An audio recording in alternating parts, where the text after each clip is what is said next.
What's good, y'all? This is Colin with BC, so you could probably guess who I am. In this video, it's going to be a special one. We've all wished we could teleport at one point in time or another. And this video is going to be, here's why teleportation will be the worst torture you can ever experience. It's interesting.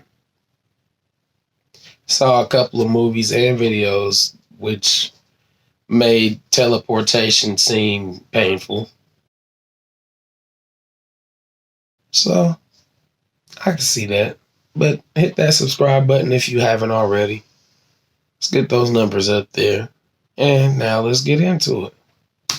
Imagine getting one of the coolest superpowers ever, an ability to teleport. I have no doubts you'll immediately want to travel from your dull office to a warm, sunny resort. But don't rush. Mind that after the very first leap, you can find yourself not on the Mexican seashore, but in the cold vacuum of space. That is, if you aren't blown to atoms. And the trip can seem to last an eternity.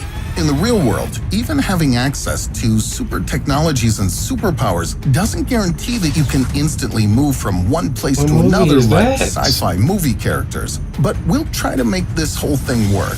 In this video, you'll find out how can teleportation kill you, why are rocket engines indispensable even for a superhero jumper, and can we make teleportation work in the real world? For starters, let's see why teleportation is not an ability you'll be excited to have. Let's pretend you've got the same power that Nightcrawler had in X-Men. According to comics, he goes into another dimension first and only then leaps to the final destination. Plus, his ability works within just a few kilometers. However, this would lead to a very unpleasant side effect in the real world. Even though the jump lasts no longer than a second, this moment will be enough for Earth to leave dozens of kilometers behind. Let me remind you that it revolves around the sun at 30 kilometers per second. So you and Nightcrawler will transfer to a neighboring city instead of an adjoining room at best, and to outer space or deep under the land's surface at worst. What can we do about it? If you want to use this superpower in real life and not get in trouble, you'll have to lug around a special supercomputer. This machine will help you predict the exact position of Earth at any point in time and fine-tune your jumps. But if you want to teleport farther than Nightcrawler, to, say, the other side of the world like the guy from the Jumper movie, your adventure will be ruined by inertia. That's because Earth doesn't only revolve around the sun, it rotates on its axis too. That means that the planet's surface, together with all humans, trees, and buildings on it, is in a state of constant rotational motion. At the equator, it reaches a maximum speed of 1,670 kilometers, but this figure is way lower at other latitudes because of our planet's shape. And if you wish to jump, for example, from New York to Brazil, the speed difference will be almost 400 kilometers per hour. The equatorial moment of inertia will slam you into the nearest wall faster than Formula One cars go around the track. That's because the teleportation superpower doesn't imply an ability to instantly slow down. So, apart from a navigational supercomputer, you'll also have to carry rocket engines on your backpack to eliminate the difference between your speed and that of the Earth's surface. You'll have to teleport to a point high above the ground so that the engines even have time to help you at all. Next, you'll be parachuting back down for quite a long time. I know, that's not what the teleportation sales promotion promised you, but hey, science fiction offers some alternative options. Can we instantly teleport in real life using special gates? That's what the Stargate movie characters were using. They traveled through portals that aliens had built all around the galaxy. You can see the apparent problem. If we want to get anywhere using such gates, they should already exist at the point of arrival. Meanwhile, even with the most advanced technologies, flying to our sun's nearest neighbor, Proxima Centauri, will take at least 19,000 years. Personally, I'm not going to wait that long. So let's try No and build a shit. network of gates here on Earth to dash between resorts anytime we want. Stationary portals won't have the problem with inertia and the planet spinning. Besides, Albert Einstein proved the possibility of interdimensional movement back in 1935. You're looking at wormholes He able to proved connect it? 2 points in space-time located Or he very had a far from theory? each other. To create one of these, you won't need much, just to produce more energy than comes from the sun. Okay, then let's equip a wormhole with an ultra-powerful fusion reactor. Is it gonna work out now? I'm afraid not. According to Einstein's theory, if you attempt to enter it, a wormhole will either irradiate you with a fatal dose or explode with the force of an atomic bomb. Well, who knows? Maybe one of your atoms will indeed reach some of the resorts you dream about. And even if you put on some extra protective armor able to save you from all of these things, a small wormhole will anyway have the properties of a black hole and spaghettify you in a second. And trust me, you won't enjoy this process since, according to one of the theories, the gate will also stretch time itself, so the adventure will not seem instant. Quite the opposite. You'll feel like it drags on endlessly. It's an excellent way to go insane, as it happened in one of Stephen King's stories.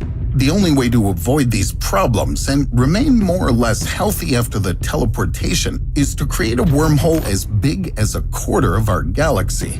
But we must certainly keep this monster far away from Earth unless we want to see it torn to pieces. So a journey to the portal will take as much as flying to Proxima Centauri or more.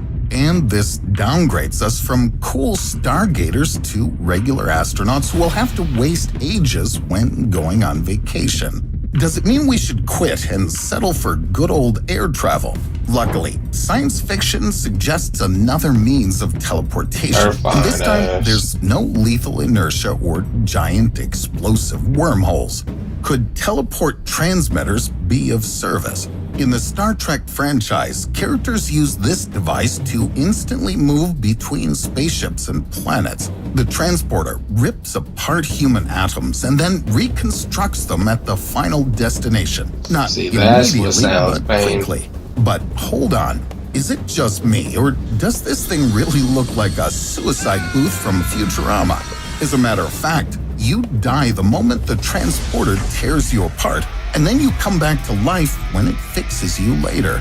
So, you'll have to complete a euthanasia consent form before setting off for a resort. How it is ruined, but it's not only legal aspects. The problem is, even having all the paperwork done, you still can't be sure that the travel agency will assemble all 7 octillion atoms of your body right. When working on your brain, one tiny mistake will make you a completely different, if not disabled, person.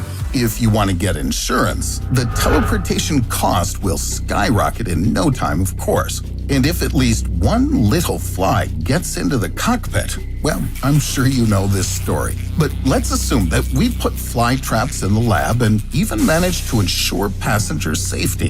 What comes next?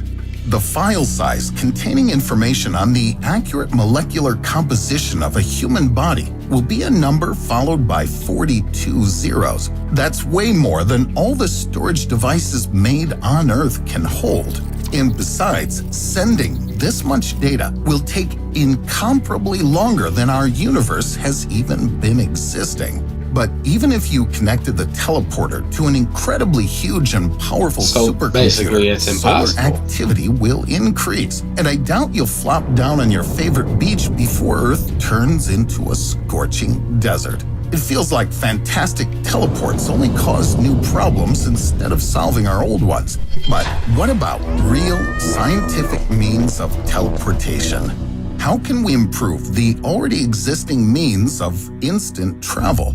Quantum teleportation is no longer a fantasy. When scientists manipulate a particle in the state of quantum entanglement, the other one immediately changes as well, regardless of how many meters or light years separate them. Although you can move just one particle at a time. If we use this method to teleport a human, it will be like shooting deadly lasers through their bodies, slowly and painfully. At a certain point, your head will still Who be would want to go screaming through in all of pain that to on be one side, and your teleported body though? will be running around like a headless chicken on the other. If we want to teleport a person in one piece, we need to give them the properties of a quantum particle, which opens up a new possibility. This is teleporting via quantum tunneling. At any point in time, electrons and similar particles have a chance to instantly move through any solid barrier. However, if a human-turned particle wants to go to Mexico for a weekend, we'll need not just one, but a few million walls, with the last one leading directly to the beach. By and large, this fantastic ability will maybe let you tunnel your way into a nightclub bypassing the bouncers, but So does that's that mean it. that it's Since spreading the your chances of atoms the out? tunnel effect working out are slim, you'll have to stand at the walls for hours until you succeed. A Mexican resort, they said. It'll be fun, they said.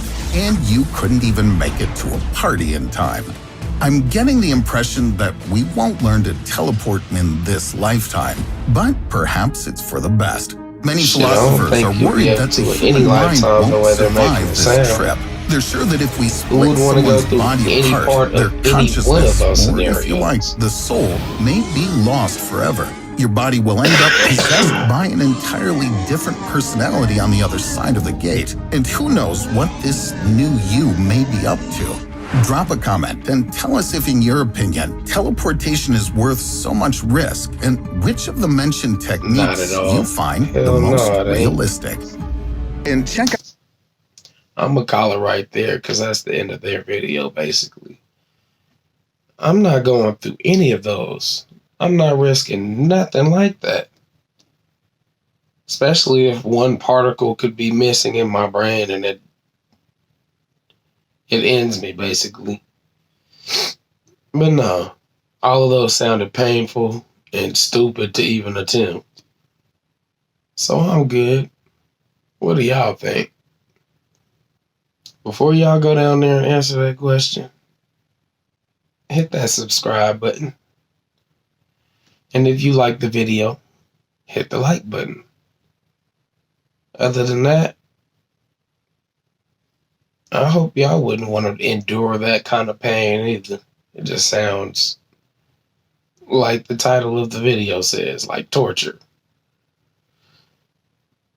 But anyways, interesting video nonetheless. Until next time, y'all, take it easy.